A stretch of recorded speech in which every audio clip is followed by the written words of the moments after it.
Hello, this is Julie Candler with the BBC News. Several of the world's largest oil exporters have announced cuts in production amounting to more than 1 million barrels per day. It comes amid fears of a global economic slowdown. Rebecca Marston reports. These cuts come a day ahead of the next scheduled meeting of oil-producing countries and were not expected. As well as the 13 member countries of the OPEC oil cartel, they include Russia, which also said it would extend an existing voluntary cut of 500,000 barrels a day until the end of the year. Oil prices fell to a 15-month low earlier this month, and a cut in output typically lifts prices. But it's hard to gauge this move's impact on oil prices. The start of the new trading week begins in Asia in just a few hours' time. Its effects will be clearer then. One of Russia's most influential war bloggers has been killed in a blast in a cafe in St. Petersburg. Reports said Vladlen Tatarsky was holding a get-together with his fans when a bomb went off. Police said 16 people were injured. Tatarsky was one of a handful of reporters writing blogs on the Telegram platform from the front line, often criticising the way Russia's military and political leadership is prosecuting the war. President Zelensky has hailed the first anniversary of the expulsion of Russian troops from the Kiev region.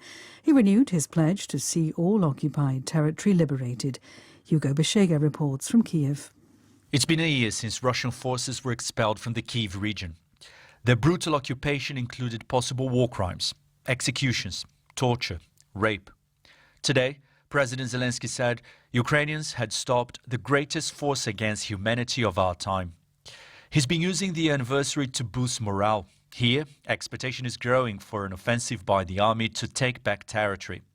Large parts of the country remain under occupation, and for months, front lines have remained largely unchanged.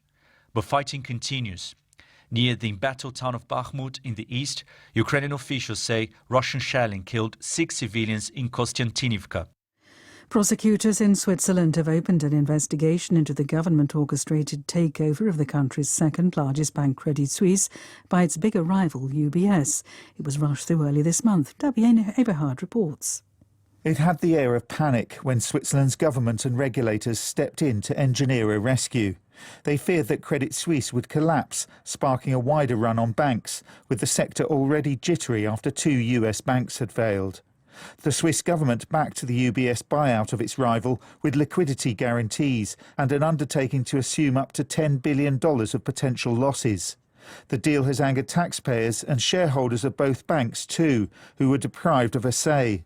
It also damaged Switzerland's global reputation as a financial centre. BBC News. A prominent Algerian journalist has been sentenced to 3 years in jail and a further 2 suspended in the latest blow to independent media in the North African country. Ihsan El Kadi was found guilty of receiving foreign financing for his business. He was the director of a radio station and a news website, which had been some of the last Algerian media outlets for open political debate. Leading meteorologists and climate experts in the United States are predicting even more extreme events after severe storms hit the northeast and earlier the south and Midwest. Weather shaped by natural geography and ocean currents, they said, has been aggravated by human activity. More than 40 South Sudanese soldiers have arrived in the Democratic Republic of Congo.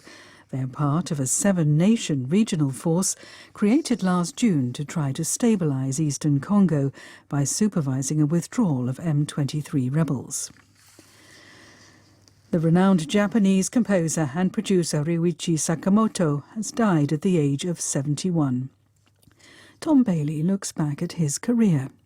After launching his music career whilst a student in the 1970s, Ryuichi Sakamoto first found success as a member of the pioneering electronic band Yellow Magic Orchestra.